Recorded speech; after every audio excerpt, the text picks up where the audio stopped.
Ay, ay, ay. Y en verdad la experiencia yo creo que de los jóvenes y las diferentes generaciones va variando, ¿no? Con la tecnología. Cuando éramos chiquitos por ahí era la consola que no se conectaba a internet, era un juego local y ahí quedaba todo. Pero ahora nos conectamos con el mundo de más de una forma y nos acompaña Freddy Linares, director de Neurometrics y especialista en ciberseguridad, para comentar cuáles son las costumbres, ¿no? De los peruanos, de las personas cuando se conectan al mundo digital.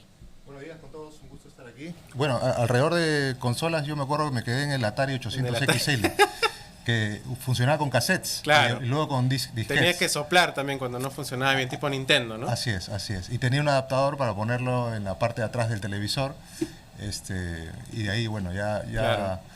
no le seguí el ritmo No a le las siguientes seguiste el juego, consolas. Pero, literal, el juego no lo seguiste. no, pero era realmente un proceso que demoraba tanto jugar como instalar, ¿no? Porque tenías que traer el equipo, conectarlo. Claro, y era la relación de los jóvenes, de los niños con la tecnología, ¿no? O sea, básicamente era hasta mecánica, por así decirlo. Tenías que hacer algo físico para acceder, tenía un esfuerzo. Y tenemos justo este tema que te comentaba antes del programa sobre esta prohibición a redes sociales en Australia para menores de 16 años. TikTok está restringiendo los filtros de belleza y nos gustaría que nos cuentes cómo utilizan los jóvenes y los niños el mundo digital, cómo se relacionan en realidad. Yo creo que, digamos, esto, evidentemente la tecnología tiene un aporte importante a la sociedad, a la empresa y diferentes sectores, pero existe naturalmente una preocupación que está relacionada con la cantidad de horas que le dan los niños, los adolescentes a las pantallas, ¿no? Hay algunas estadísticas, por ejemplo, que indican que están alrededor de 5 horas al día, más o menos, y veamos otras estadísticas en Estados Unidos, obviamente también, que es la anterior, que a los adolescentes lo sitúan en el rango de 8 horas y media, 9 horas diarias, ¿no? Con lo cual, digamos... Una chamba, básicamente. Es casi como una jornada laboral.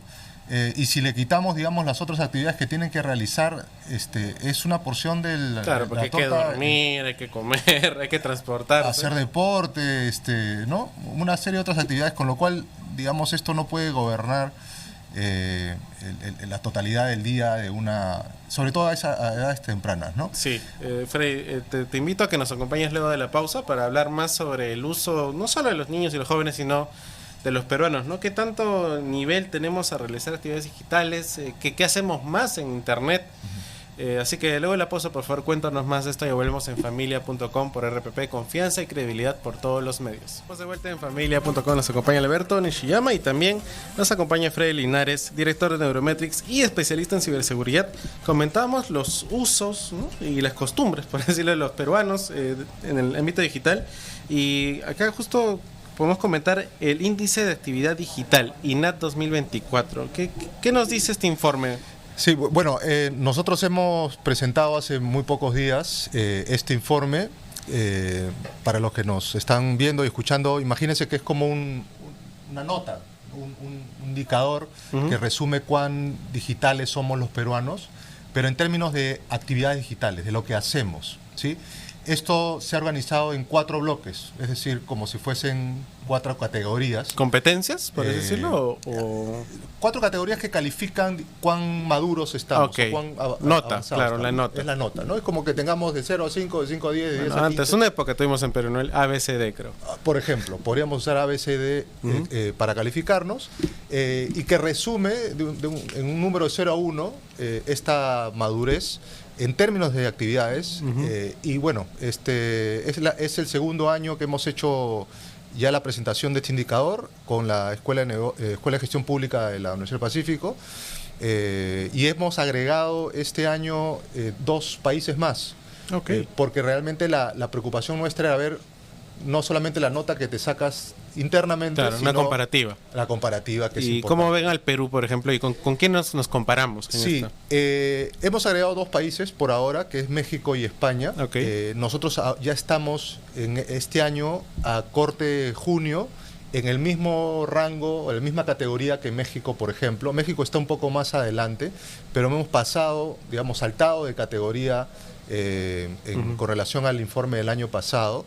España sí está en el bloque 3, ¿no? Digamos, una sociedad que realiza más actividades, y cuando digo actividades, es una serie de distintos tipos, ¿no? Labores de entretenimiento, claro, educación en línea, hacer transacciones con el sector financiero. Claro, y no es solo un tema empresarial, ¿no? También es un tema de cómo está, digamos, hecha las instituciones, cómo podemos interactuar con ellas de manera digital en cierta forma. Porque, por ejemplo, tenemos casos de países muy avanzados en Europa, se habla de Alemania, pero que tiene la fama de una burocracia que es bastante rígida, a pesar de que es un país avanzado, ¿no? ¿Cómo vemos al Perú en este tema? ¿Estamos mejor digitalizados en el lado de cómo las instituciones se comunican con nosotros? Yo creo que si todos los que igual nos están viendo y escuchando miran su teléfono ahora, se pueden percatar que hay en nuestro día una serie de procesos, digamos, que lo resolvemos de forma digital. Quizás no como quisiéramos, claro, ¿no? Pero de repente algunos escuchan RPP por aplicación, ¿no? Otros el audio player. Claro, otros de repente nos ven por YouTube también en este momento. Por YouTube, otros trabajan, digamos, de forma remota. Entonces, estamos, digamos, supliendo algunas actividades dentro de la parte digital. El sector privado evidentemente es un gran proveedor de servicios digitales.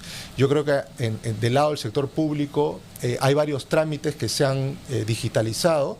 Sin embargo, funcionalmente cumplen, pero desde el punto de vista de facilidad de uso, que es la otra parte, la otra cara de la moneda, hay, digamos, todavía temas en agenda por resolver. Es decir, yo quiero sacar un documento, renovar un documento de identidad, o sacar un pasaporte, o hacer un trámite en línea.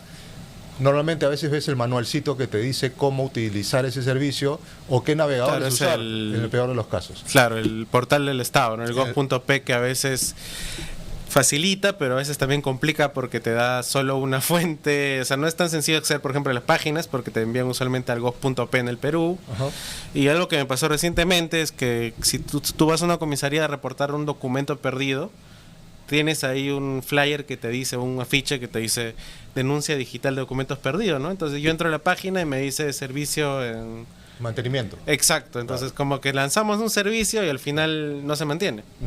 Sí, y muchos de ellos, los que están operativos, como te comentaba, necesitan esa segunda mirada del ciudadano, y de saber que no todos son, digamos, tienen background tecnológico o conocen mucho el tema digital, con lo cual pues hay que ponerse en la situación de alguien sumamente novato en este tema para que pueda hacerlo casi como usan otras aplicaciones, ¿no? O sea, el común de los ciudadanos compara o tiene la expectativa de facilidad que cuando descarga Netflix, por ejemplo, o descarga Spotify o descarga Gmail para utilizar el servicio. Este es el sueño de, digamos, del diseñador de un sistema, ¿no? Que simplemente sea fácil. Y estoy viendo las actividades digitales más ejercidas por los peruanos. Primero, comunicarse, o sea, WhatsAppear, Telegram, las mismas llamadas que todavía mucha gente se hace. Las actividades de entretenimiento, o sea, el streaming. YouTube, tenemos tantas actividades, el mismo como se hace el audio player. Obtener información me parece interesante, porque a veces hay un cruce, ¿no? Porque hay gente que se informa en TikTok, se entretiene también en TikTok y hace lo mismo en Instagram, en Facebook. ¿Cómo diferenciamos estas actividades, por ejemplo? Bueno, en realidad la categoría de búsqueda y obtener información básicamente se define como tener una duda, ¿no? Por ejemplo, quiero saber cómo hacer un trámite, quiero saber cómo cocinar algo también. Cómo cocinar algo, a qué hora sale determinado tipo de transporte, ¿no? Estas actividades que tú has justo mencionado, las hemos dividido también en categorías. ¿Y por qué se ha tomado ese enfoque? Porque evidentemente las actividades básicas o iniciales, como entretenimiento, obtener información, digamos, son como un peldaño para las actividades más avanzadas o las intermedias que vienen detrás, ¿no? Básicas, intermedias y avanzadas. Y le hemos puesto también una nota. Es decir, si es que yo te digo que hago 3 actividades básicas, no es lo mismo que tú me digas que realizas 3 actividades avanzadas en términos de peso de la nota final. ¿Por qué? Porque evidentemente el objetivo del indicador es llevarnos hacia una situación de realización y dominio de actividades digitales mucho más avanzadas que Claro, básicas. pones una línea base, ¿no? Entonces, para muchas personas tenemos a alguien que es un sexagenario, septuagenario, va a decir, para mí es avanzado el hecho de ver mi cuenta bancaria por app. Pero para alguien que tiene 20 años ya no es tan avanzado, pues dice es algo básico, ¿no? Evidentemente, hay diferencias etarias también en este indicador y hay diferencias también importantes en cuanto a el nivel educativo reportado, ¿no? Es decir, el INAT, si bien nos sitúa como país en el segundo bloque, El INAT es el índice de actividad digital. El índice nacional de actividad digital, Correcto. el índice de actividad digital de Perú, nos ubica en el segundo bloque, pero si separamos de ese índice total a los que han reportado, digamos, educación o formación universitaria a nivel de posgrado y otros, ellos tienen un puntaje que casi se parece a el de España. Claro, más sofisticado tal vez el uso. Así es, más sofisticado el uso.